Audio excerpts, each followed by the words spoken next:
Maligayang pagbabalik kaibigan, at sa solid supporter na laging sumusubaybay sa aking channel na kung saan, mapapanood nyo dito ang mga anime Tagalog recap na mapapawaw ka talaga sa ganda. Andito na tayo sa pinakahihintay nyo sa episode na ito.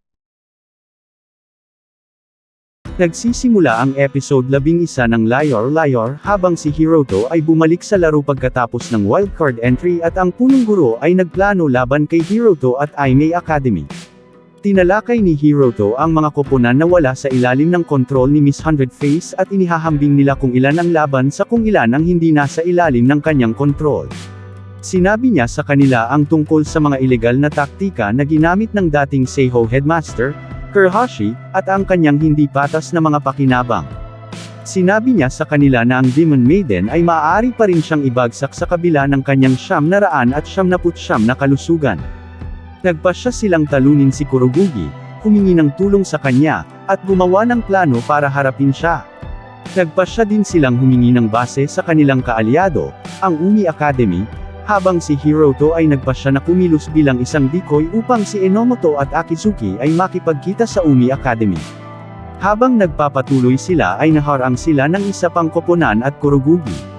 Mabilis na kinuha ni Nanas ang dalawang miyembro nila. Kasunod nito, ang bonding ni Kurogugi ay naando na nagpapahintulot sa kanya na kunin ang isang miyembro mula sa Umi Academy.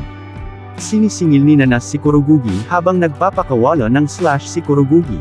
Ang slash ay pinalihis ni Enomoto, at hindi nila siya hinayaang kumilos. Nang matalo si Kurogugi, sinabi ni Hiroto sa kanya ang tungkol sa damdamin ng kanyang kasamahan bago humingi ng tulong. Samantala, nagtatago si Sarasa mula sa kanyang mga kalaban matapos mawala ang kanyang buong koponan. Kumpiyansa si Kurohashi na naglalakad sa field kasama ang kanyang mga kasamahan sa koponan. Nakaharap sila sa Aimei Academy. Isang labanan ang sumiklab sa pagitan ng dalawang grupo.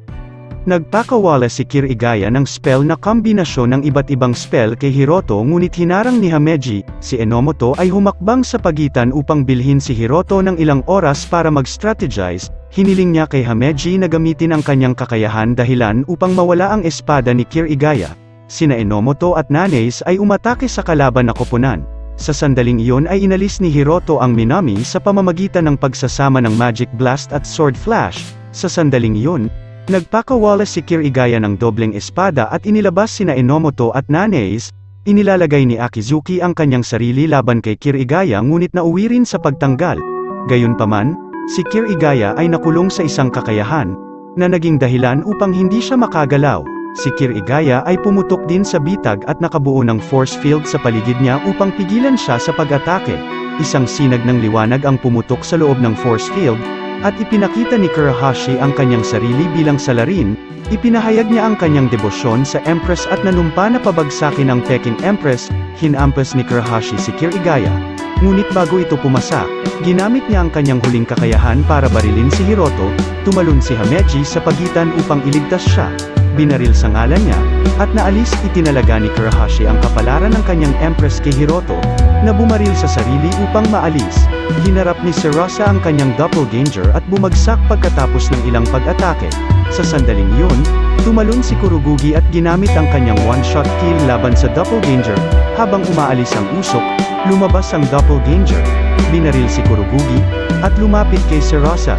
Bago pa matamaan ng doppelganger si Sarasa, tumunog ang kampana, na nagpapahiwatig ng pagtatapos ng isang yugto.